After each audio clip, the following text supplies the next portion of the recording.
Monsieur le Président de la République, merci de nous recevoir ici dans votre bureau qui est installé au camp militaire Alpha Yaya Diallo sur les hauteurs de Conakry. Alors, première question, comment réagissez-vous vis-à-vis des sanctions qui ont été annoncées par la France? Si la France fait rupture au point de vue coopération militaire, c'est la France qui est perdante, c'est pas la Guinée. Monsieur le Président, est-ce que ces menaces de sanctions internationales et ce début de sanctions, notamment de la part de la France, est-ce qu'elles ne sont pas proportionnées à la hauteur de la répression qu'a connue la manifestation de l'opposition lundi qui s'est soldée par un bain de sang? Oui, je crois que ça, c'est... Si la France prend des sanctions, c'est d'ordre classique. On ne condamne pas la France. Moi, je ne condamne pas la France. La France n'a pas le droit, quels que soient les problèmes, la France doit être le premier pays dans le monde. Parce que la France nous connaît mieux par rapport aux autres puissances. Puisque c'est la langue de Molière que je parle avec vous. Est-ce que c'est ma langue que je parle? C'est la langue de Molière. Donc, la France, quoi que les choses se passent, elle est indissociable. Nos relations sont indissociables. Nous sommes tenus obligés de vivre ensemble. Il ne serait-ce que la mondialisation et les relations historiques, à la fois aussi séculaires. Monsieur le Président, qu'en est-il, pour revenir à la manifestation de lundi, qu'en est-il du bilan définitif de cette manifestation? De sources indépendantes, on cite plus de 80 morts, certains font état de 100, 150, voire 200 victimes. Quels sont les chiffres auxquels vous avez accès? Selon les informations, parce que j'étais dans mon bureau, les informations et le rapport que j'ai eu de la part du ministre de la Santé et avec la participation de la Croix-Rouge, me l'a-t-on dit que le nombre de personnes qui sont mortes était dans l'ordre de 57, 53 par balle. Asphyxie et bousculade. Voilà, 53 par asphyxie et bousculade et 4 par balle perdue. Voilà, 4 par balle perdue, 53 par bousculade. C'est ce qu'on m'a dit.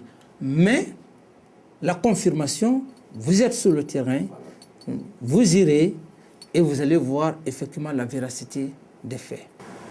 Alors, est-ce que ça veut dire qu'il n'y aura pas d'enquête du côté des forces de l'ordre pour savoir quel a été exactement leur comportement durant cette manifestation?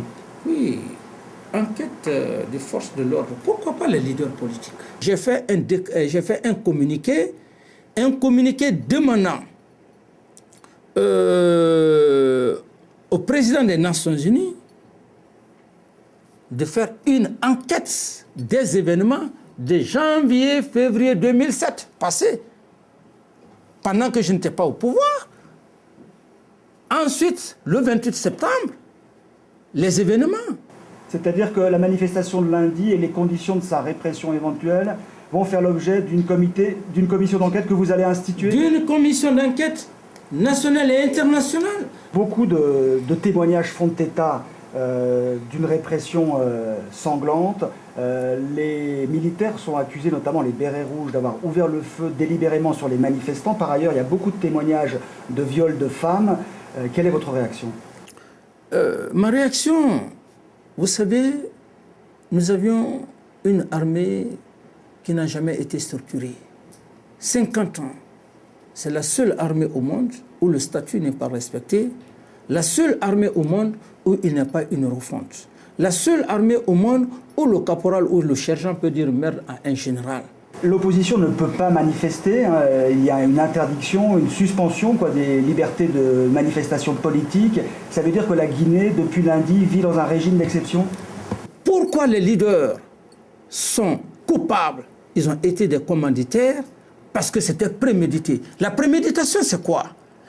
Lorsque vous mobilisez une marée humaine et que cette marée humaine, nous sommes dans un état quand bien même d'exception, mais l'homme, la nation, tous les hommes sont régis par la loi.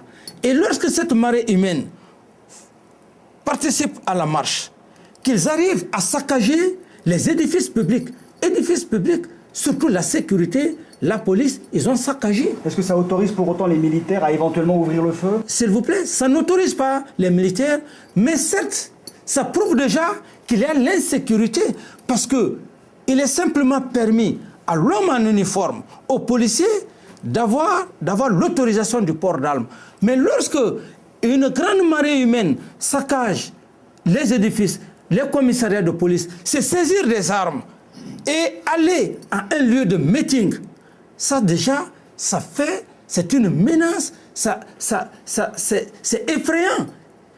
C'est dans ce même bureau qu'on m'a informé à 10 heures.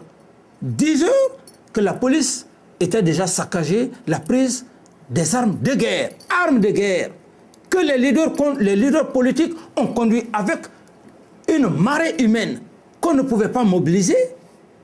Et donc, ils ont prolongé leur cheminement au stade. Et du stade, me l'a-t-on informé qu'ils ont défoncé le portail, quand bien même que la loi était là, en disant que la manifestation ne devrait pas avoir lieu parce que le stade n'était pas propice à ça. Défoncer, rentrer au stade. Sortir, m'informant qu'effectivement les civils ont saccagé la police, j'ai eu des grandes inquiétudes. Je me suis dit, mais aujourd'hui, ça ne va pas. Et donc, les militaires, comme je vous le dis, cette armée, la France sait, la France connaît, la communauté internationale sait, 50 ans, cette armée n'est pas structurée. Et donc, les militaires sont partis. Il y a eu accrochage très malheureusement. Il y a eu ces cas de mort ou par balle, ou pointé, ou viol. Moi, je n'ai pas assisté. Et puis, finalement, par l'asphyxie. Alors donc, c'est un grand regret pour moi. Il faut que je vous explique le cheminement avant d'aborder le problème des élections. Parce que ce n'est pas le problème des élections qui m'intéresse. Ce qui m'intéresse, c'est d'abord éradiquer le tissu social. Rien ne sert d'organiser les élections libres et transparentes dans ce pays si il y a ce clan qui tend à l'extrémiste, des fanatiques qui sont là et avec des voiles noirs, qui est d'ailleurs connu, que tous les Guinéens savent, des extrémistes purs et simples qui n'ont jamais peur et qui ont toujours secoué le régime du feu général Lansana Conté. Et leur stratégie, c'est quoi? C'est effectivement leur stratégie. Il fallait alors conduire cette marée humaine pour qu'il y ait accrochage entre l'ordre public et les sympathisants pour que la communauté internationale puisse aujourd'hui parler d'un problème de décès. Monsieur le Président, nous sommes obligés de conclure cet entretien pour des raisons de temps. Pour des raisons de temps, je reviens sur la question de la candidature. La question de la candidature, je ne suis pas pressé pour la question de la candidature. Ce n'est pas ce qui est important. J'ai la tête sur les épaules. Je suis libre. Je suis libre où je suis. Aucun homme du monde, même la communauté internationale, quelle que soit la communauté internationale, n'a pas ce droit. La Guinée est un État souverain, une nation souveraine. Cette nation a les mêmes valeurs que toutes les nations au monde. Certes, la dimension et la diversité et la technologie fait la différence. Mais une nation, c'est une nation. Nous ne sommes pas une nation sous l'esclavage. Nous sommes une nation souveraine. Grâce à la France, il n'y a pas eu la guerre.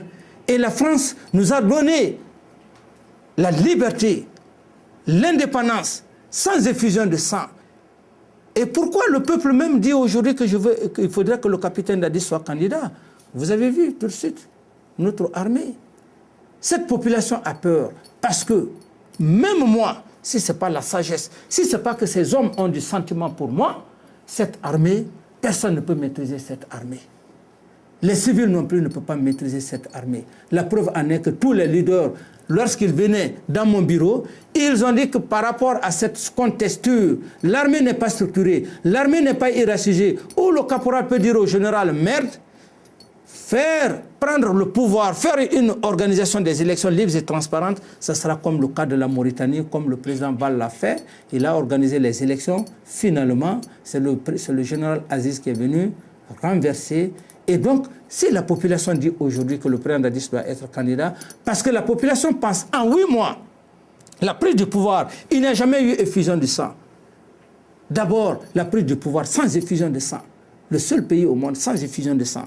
Et donc, la population estime, peut-être étant candidat, je peux faire une réforme de l'armée, je peux restructurer l'armée.